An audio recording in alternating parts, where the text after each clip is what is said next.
Ramzan special crispy আলু pakora recipe খুবই সুস্বাদু এই রেসিপি। অবশ্যই বন্ধুরা ভিডিওটি শেষ পর্যন্ত দেখবেন। আশা করি আপনাদের সকলকে ভিডিওটি ভালো লাগবে।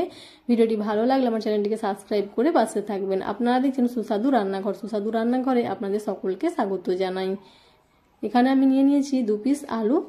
আলুর গায়ের খোসাটা ছাড়িয়ে নেব।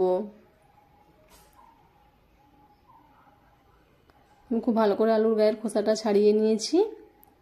এরপরে খুব পাতলা না আর খুব মোটাও না, মিডিয়াম সাইজের আলুগুলো কেটে নিতে হবে। দেখুন এইভাবে আলুটা কেটে নিচ্ছি। এইভাবে দুটো আলু কেটে নিয়েছি।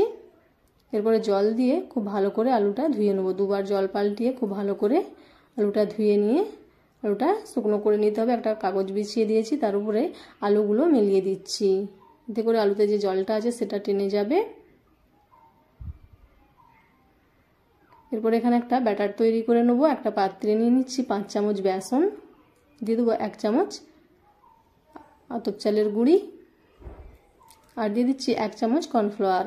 আপনারা কর্নফ্লাওয়ারের পরিবর্তে ময়দাও দিয়ে নিতে পারেন। দিয়ে দেবো স্বাদ মতো লবণ, 1 চামচ হলুদের গুঁড়ো, 1 চামচ লঙ্কা গুঁড়ো, 1 চামচ ধনে গুঁড়ো, 1/2 চামচ জিরে গুঁড়ো, 1/2 চামচ বেকিং সোডা, 1/2 চামচ কালো জিরে। এরপরে খুব ভালো করে মিশিয়ে নেব। এরপর অল্প অল্প করে জল দিয়ে ব্যাটারটা তৈরি করে নিতে হবে। প্রয়োজন মতো জল দেবেন। অল্প অল্প করে জল দিয়ে খুব ভালো করে ব্যাটারটা তৈরি করে নেব। খুব পাতলা ব্যাটার হবে না, থিকনেসটা দেখে নেবেন। এভাবে করলে আলু পকোড়া খুবই সুস্বাদু হয় খেতে এবং ক্রিস্পি হবে। খুব ভালো করে মিশিয়ে নেব যাতে করে কোনো দলা পেকে না থাকে। দেখুন এইভাবে খুব ভালো করে ব্যাটারটা রেডি করে নিয়েছি।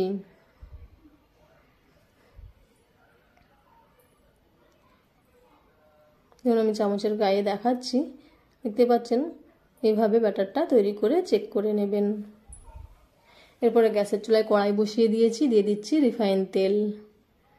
তেলটা গরম হয়ে গেলে একটা একটা করে আলু এই ব্যাটারে ডুবিয়ে ছেড়ে দিতে হবে। আর এই সময় গ্যাসের ফ্লেমটা লো করে রাখবেন, তাহলে কিন্তু আলুগুলো দিয়ে দিলেই জ্বলে যাবে না। তো এইভাবে সমস্ত আলুগুলো ডুবিয়ে ছেড়ে দেবো। দেখুন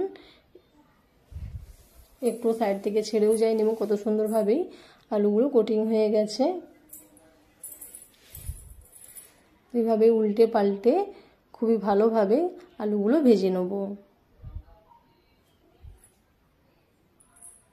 এভাবে ভেজে নিলে খুবই মুচমুচে হয় খেতে। অবশ্যই বন্ধুরা ভিডিওটি ট্রাই করবেন। আশা করি আপনাদের সকলকে ভিডিওটি ভালো লাগবে।